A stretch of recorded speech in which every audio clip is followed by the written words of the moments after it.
Man from the South. Read by Stephen Mangan.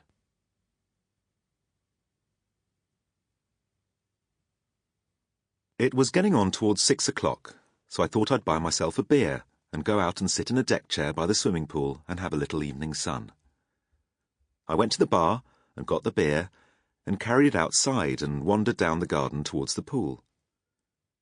It was a fine garden with lawns and beds of azaleas and tall coconut palms, and the wind was blowing strongly through the tops of the palm trees, making the leaves hiss and crackle as though they were on fire.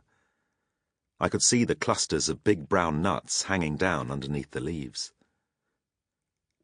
There were plenty of deck chairs around the swimming pool, and there were white tables and huge brightly coloured umbrellas and sunburned men and women sitting around in bathing suits. In the pool itself there were 3 or 4 girls and about a dozen boys, all splashing about and making a lot of noise, and throwing a large rubber ball at one another. I stood watching them. The girls were English from the hotel. The boys I didn't know about, but they sounded American, and I thought they were probably naval cadets who'd come ashore from the US naval training vessel which had arrived in harbour that morning. I went over and sat down under a yellow umbrella, where there were 4 empty seats, and I poured my beer and settled back comfortably with a cigarette. It was very pleasant sitting there in the sunshine with beer and cigarette. It was pleasant to sit and watch the bathers splashing about in the green water. The American sailors were getting on nicely with the English girls.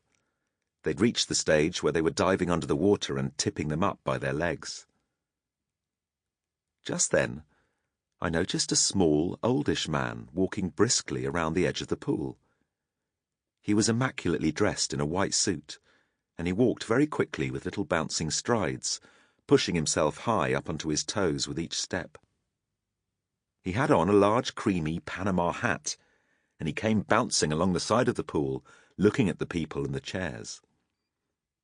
He stopped beside me and smiled, showing 2 rows of very small, uneven teeth, slightly tarnished. I smiled back. "Excuse, please, but may I sit here?" "Certainly," I said. "Go ahead."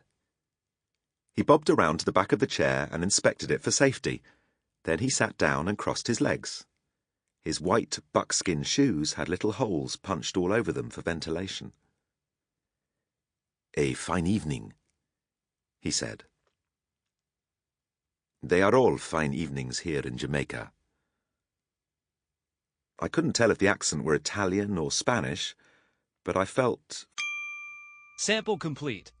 Ready to continue?